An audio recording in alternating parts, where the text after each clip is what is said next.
जय हिंद दोस्तों, हमारे यूट्यूब चैनल अवध में आप लोग को स्वागत है। तो आज का हमारा सेशन एसएससी सीजीएल से रिलेटेड होने वाला है। जैसे कि आप लोग को पता हो कि अभी एसएससी सीजीएल का एग्जाम चल रहा है, तो मैं वैसे क्वेश्चन को आज कराने वाला हूँ जो परीक्षा में बार बार पूछे जाते हैं। सीजीएल में कुछ ऐसा प्रश्न होते हैं जो एग्जाम में बार बार दोहराए जाते हैं। मैं उन सभी क्वेश्चन को आज कराने वाला हूँ, तो हमारे वीडियो को लास्ट तक जरूर देखिएगा। और यदि आप लोग हमारे चैनल को अभी तक सब्सक्राइब नहीं किए हैं तो जरूर कर लीजिएगा। तो चलिए आज का क्वेश्चन मैं स्टार्ट करता हूँ। इसमें मैं फैक्ट क्वेश्चन भी देखूंगा, साथ में एमसीक्यू क्वेश्चन भी करवाऊंगा। सबसे पहला क्वेश्चन है, विश्व के सर्वाधिक औसत वर्षा कहाँ होती है? तो इसका सही आंसर हो जाएगा ऑप्शन नंबर 2, मासिन राम में। विश्व का सर्वाधिक औसत वर्षा जो कि है मासिन राम में होता है। ये क्वेश्चन बहुत बार एसएससी सीजीएल के एग्जाम में पूछा गया। चलिए इससे रिलेटेड में की पॉइंट देख लेता हूँ जो एग्जाम में बार बार पूछे जाते हैं। सबसे पहला की पॉइंट है, मासिन राम मेघालय में स्थित है, जहां लगभग औसत वर्षा 1187 सेंटीमीटर होती है। पूछेगा मासिन राम कहाँ स्थित है, तो कहाँ स्थित है? मेघालय में स्थित है। उस पर नेक्स्ट है, भारत में सर्वाधिक वर्षा दक्षिण पश्चिम मानसून के कारण होता है। ये देखिए बहुत इंपॉर्टेंट क्वेश्चन, जो 12 तारीख को जो एग्जाम हुआ था सीजीएल में, ये क्वेश्चन पूछा गया था कि भारत में सर्वाधिक वर्षा किस मानसून के द्वारा होता है? तो दक्षिण पश्चिम मानसून के द्वारा होते हैं। उस पर नेक्स्ट है, तमिलनाडु में मानसून वर्षा उत्तर पूर्व मानसून के कारण होता है। देखिए ये भी क्वेश्चन कल के एग्जाम पूछा गया था, जो 13 सितंबर के एग्जाम हुआ था उसमें ये क्वेश्चन पूछा गया था कि भारत में जो कि है तमिलनाडु में कौन सा मानसून के द्वारा वर्षा होती है? तो ये कौन सा? उत्तर पूर्वी मानसून के द्वारा जो कि है वर्षा होती है। चलिए मैं एक क्वेश्चन करवाया देखते, लेकिन इससे रिलेटेड में कितना फैक्ट क्वेश्चन दिखा दिया हूँ। इसी तरह का क्वेश्चन मैं कराते रहता हूँ। उसके बाद नेक्स्ट क्वेश्चन है, मतदान की आयु 21 वर्ष से घटाकर 18 वर्ष कब की गई थी? तो ये जो कि है कब कब की गई? क्या क्वेश्चन पूछ रहा है कि मतदान की आयु जो की है, क्या पूछ रहा है? मतदान की आयु जो आप लोग जानते हैं कि पहले जो कि एक से थी 21 वर्ष था, लेकिन किस संविधान संशोधन के द्वारा जो कि उसे हटाकर कितना 18 वर्ष जो कि है किया गया? तो इसका सही आंसर हो जाएगा ऑप्शन नंबर ए, 61वें संविधान के संशोधन के द्वारा। 61वें संविधान संशोधन के द्वारा जो कि है मतदान की आयु 21 वर्ष से घटाकर 18 वर्ष कर दिया गया। चलिए इससे रिलेटेड में की पॉइंट देख लेता हूँ।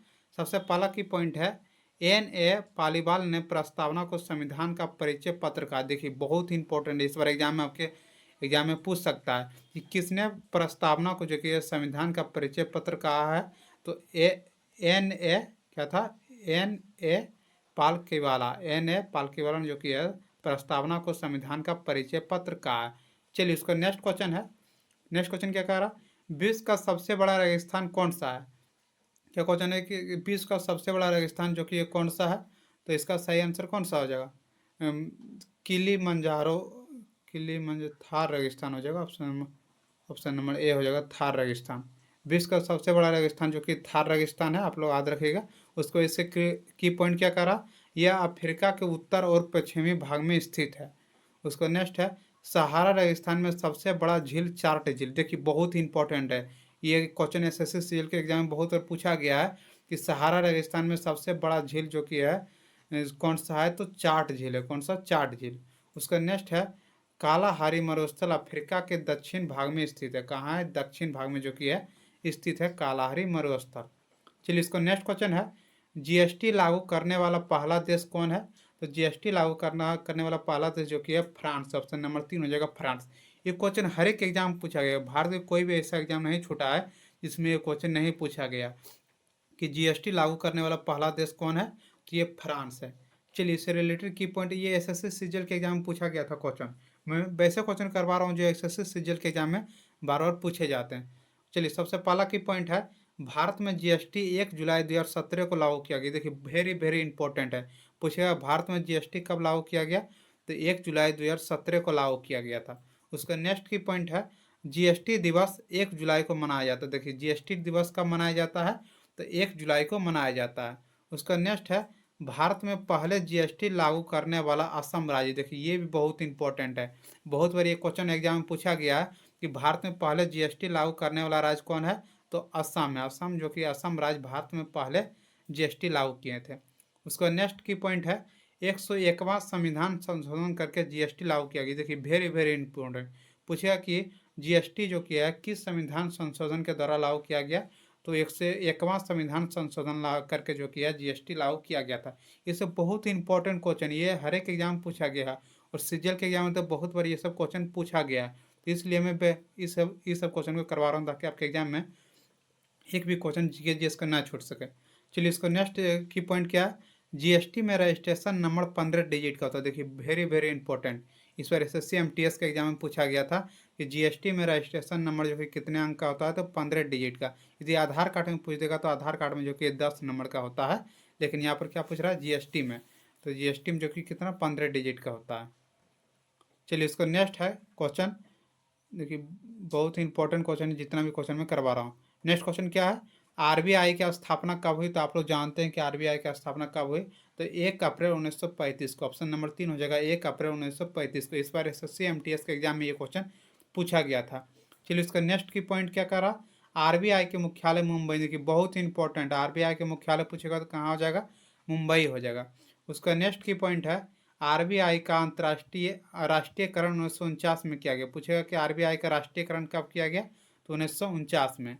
उसका नेक्स्ट की पॉइंट है, आरबीआई में कुल 21 सदस्य होते हैं। आरबीआई जो होते हैं उसमें कितना सदस्य होते हैं, तो 21 सदस्य होते हैं।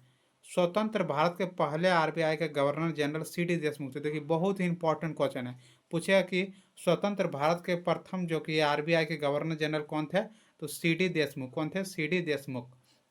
चलिए इसका नेक्स्ट है, आरबीआई को बैंकों का बैंक कहा जाता है। देखिए बहुत इंपॉर्टेंट, आप लोग जानते हैं कि बैंकों का बैंक किसे कहा जाता है, तो आरबीआई को कहा जाता है। उसका नेक्स्ट की पॉइंट है, आरबीआई के द्वारा रुपया 1 के नोट छोड़कर सभी नोटों पर छापने का अधिकार है। मतलब 1 रुपया के छोड़कर जितना भी नोट है सभी को कौन छापता है, तो आरबीआई के द्वारा जो कि है छापा जाता है। चलिए इसका नेक्स्ट की पॉइंट है, आरबीआई का वर्तमान गवर्नर शक्तिकांत दास। देखिए बहुत ही इंपॉर्टेंट है, पूछेगा कि आरबीआई के गवर्नर जनरल जो कि है वर्तमान गवर्नर कौन है वर्तमान में, तो शक्तिकांत दास। कौन है, शक्तिकांत दास, जो कि आरबीआई के वर्तमान में गवर्नर जनरल है। चलिए उसके बाद नेक्स्ट क्वेश्चन है, भारत में नई शिक्षा नीति कब लागू किया गया। ये क्वेश्चन एसएससी सीजीएल के एग्जाम में जो अगला बार हुआ था उसमें ये क्वेश्चन पूछा गया था कि भारत में नई शिक्षा नीति कब लागू किया गया। तो नई शिक्षा नीति जो कि है इसको लागू किया गया था 29 जुलाई 2020 को लागू किया गया था शायद, हाँ 29 जुलाई 2020 को जो कि है भारत में नई शिक्षा नीति जो कि लागू किया गया। चलिए इसके रिलेटेड की पॉइंट देख लेता हूँ। सबसे पहला की पॉइंट है, यह शिक्षा नीति के कस्तूरी रंगन की अध्यक्षता वाली समिति के तहत लाया गया। पूछेगा कि नई शिक्षा नीति जो कि है किस समिति के अध्यक्ष के द्वारा लाया गया, तो कस्तूरी रंगन अध्यक्ष के द्वारा जो कि ये लाया गया था। उसका नेक्स्ट की पॉइंट है, इस शिक्षा नीति में 10+2 शैक्षिक मॉडल के स्थान पर 5+3+3+4 मॉडल लागू किया गया। देखिए बहुत इंपॉर्टेंट है, जब पहले इंटर होता था लेकिन अब के उसके स्थान पर जो कि है 5+3+3+4 के मॉडल लागू किया गया। उसका नेक्स्ट की पॉइंट है, इस शिक्षा नीति को लागू करने वाला पहला राज्य उत्तराखंड है। पूछेगा नई शिक्षा नीति को लागू करने वाला पहला राज्य कौन है, तो उत्तराखंड है। उसका नेक्स्ट है, नई शिक्षा नीति के तहत अच्छे शिक्षा नीति पहले 5 वर्ष में लागू किया गया। इसका मुख्य कार्य क्या है कि जो कि है जो 5 वर्ष पहले का है उसमें अच्छी शिक्षा जो कि बच्चों को प्रदान किया जाए। क्योंकि देखिए यदि आप लोग बच्चे में अच्छी तरह से शिक्षा ले लेते हैं तो क्या होता है, आगे भी आप लोग अच्छे से शिक्षा ले पाते हैं। यदि आप लोग को बच्चे में यदि गड़बड़ा जाए प्राथमिक विद्यालय में, तो पूरी तरह से गड़बड़ा दिया जाता है। तो भाई जो कि इसको प्राथमिक शिक्षा पर बहुत ज़्यादा बल दिया गया नई शिक्षा नीति के द्वारा।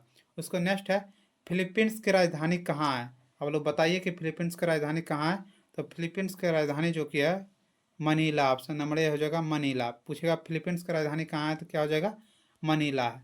चलिए उसके इससे रिलेटेड कुछ की पॉइंट देख लेता हूँ। देखिए देश राजधानी से जरूर एक क्वेश्चन आपके सीजीएल के एग्जाम में पूछा जाता है। सबसे पहला देश है जापान।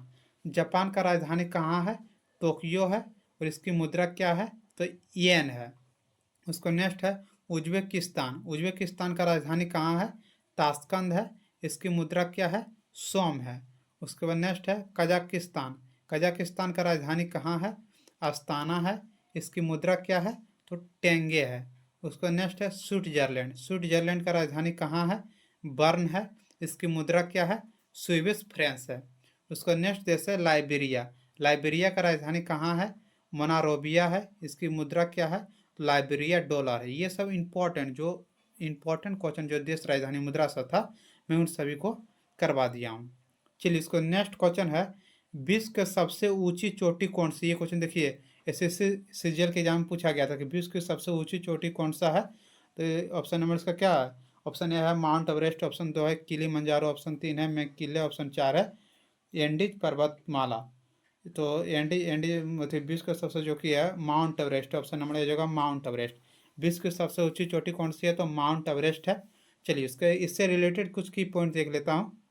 सबसे पहला की पॉइंट है इसकी ऊंचाई 8,848 मीटर है। पूछेगा कि माउंट एवरेस्ट की ऊंचाई कितनी है? तो 8,848 मीटर।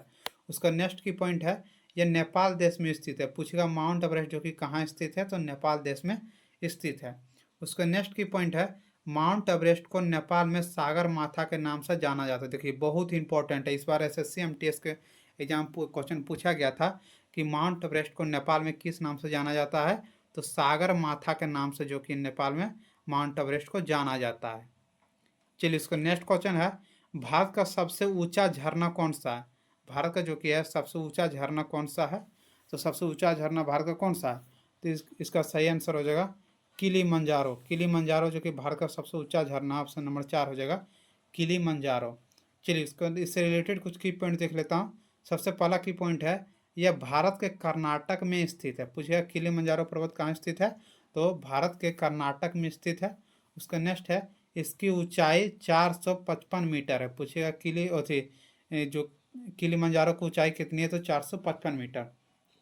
यह बराही नंदा पर स्थित है। चलिए ये इंपॉर्टेंट नहीं था। चलिए इसका नेक्स्ट क्वेश्चन है उत्तरी अमेरिका के सबसे ऊंची चोटी कौन सी है? आप लोग बताइए कि उत्तरी अमेरिका का सबसे ऊंची चोटी कौन सा है? इसका आंसर आप लोग कमेंट में जरूर बताइएगा। चलिए इससे रिलेटेड मैं कुछ की पॉइंट देख लेता हूँ जो आपके एग्जाम में पूछा जा सकता है। सबसे पहला की पॉइंट है यह उत्तरी अमेरिका के सबसे ऊंची चोटी है रॉकी पर्वत मैककिलने किने को दनाली पर्वत के नाम से देखिए। ये देखिए बहुत इंपॉर्टेंट है। पूछेगा मैककिलने जो कि है दनाली पर्वत के नाम से जाना जाता है। पूछेगा मैककिलने जो कि पर्वत किस नाम से जाना जाता है? तो दनाली पर्वत के नाम से जाना जाता है। मैककिलने पर्वत को ऑस्कर का पोल ऑफ द कोल्ड कहते हैं। ऑस्कर का पोल ऑफ कोल्ड कहते हैं। देखिए उत्तरी अमेरिका का सबसे ऊंची चोटी कौन सा है? तो मैककिलने, ऑप्शन नंबर ए जगह मैककिलने। चलिए इसका नेक्स्ट है निम्नलिखित में से किसे प्रोटीन का फैक्ट्री कहा जाता है? देखिए बहुत इंपॉर्टेंट है, बहुत बार ये क्वेश्चन पूछा गया है एसएससी सीजीएल में, तो बहुत बार ये क्वेश्चन को दोहराया गया है कि निम्नलिखित में से किसे प्रोटीन का फैक्ट्री कहा जाता है? तो इसका सही आंसर क्या हो जाएगा? इसका सही आंसर हो जाएगा ऑप्शन नंबर 3 राइबोसोम। राइबोसोम को जो कि प्रोटीन का फैक्ट्री कहा जाता है। चलिए इससे रिलेटेड कुछ की पॉइंट देख लेता हूँ। सबसे पहला की पॉइंट है राइबोसोम प्रोटीन निर्माण का कार्य करता है। उसका नेक्स्ट की पॉइंट है राइबोसोम को प्रोटीन संश्लेषण का प्लेटफॉर्म कहते हैं। उसका अगला की पॉइंट है राइबोसोम कोशिका का कंकाल तंत्र को प्रोटीन भेजने का काम करता है। चलिए इसका अगला क्वेश्चन है, ये देखिए बहुत इंपॉर्टेंट है, बहुत बार एसएससी एमटीएस और सीजीएल के एग्जाम में ये क्वेश्चन पूछा गया था कि मानव में कितने जोड़े गुणसूत्र पाए जाते हैं? देखिए यहाँ पर जोड़ा का बात हो रहा तो हो जाएगा ऑप्शन नंबर 3 23। यदि जोड़ा में पूछेगा तो 23 जोड़ा हो जाएगा। यदि सिर्फ पूछेगा कि संख्या कितना है तो संख्या जो कि 46 है, लेकिन यहाँ पर जोड़ा पूछ रहा है तो ऑप्शन नंबर 3 हो जाएगा 23। चलिए इससे रिलेटेड कुछ की पॉइंट देख लेता हूँ जो आपके एग्जाम में बार बार पूछे जाते हैं। सबसे पहला की पॉइंट है चिंपांजी में 24 जोड़ा गुणसूत्र पाया जाता है। देखिए ये क्वेश्चन बहुत इंपॉर्टेंट है। पूछेगा चिंपांजी में कितने जोड़ा गुणसूत्र पाया जाता है? तो 24 जोड़ा। उसका नेक्स्ट है बंदर में 21 जोड़े गुणसूत्र पाए जाते हैं। बंदर में कितने जोड़े गुणसूत्र पाए जाते हैं? 21 जोड़ा। उसका नेक्स्ट की पॉइंट है गुणसूत्र किसी भी मानव में वह गुण है जो पीढ़ी दर पीढ़ी आगे बढ़ता है। मतलब गुणसूत्र जो कि पीढ़ी दर पीढ़ी क्या करता है? बढ़ते रहता है।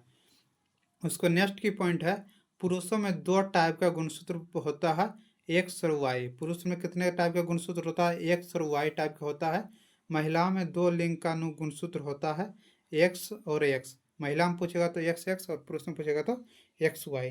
तो चलिए जितना भी आपके एसएससी सीजीएल का जो एग्जाम होने वाला है उससे रिलेटेड जितना भी क्वेश्चन बन सकता था इंपॉर्टेंट जो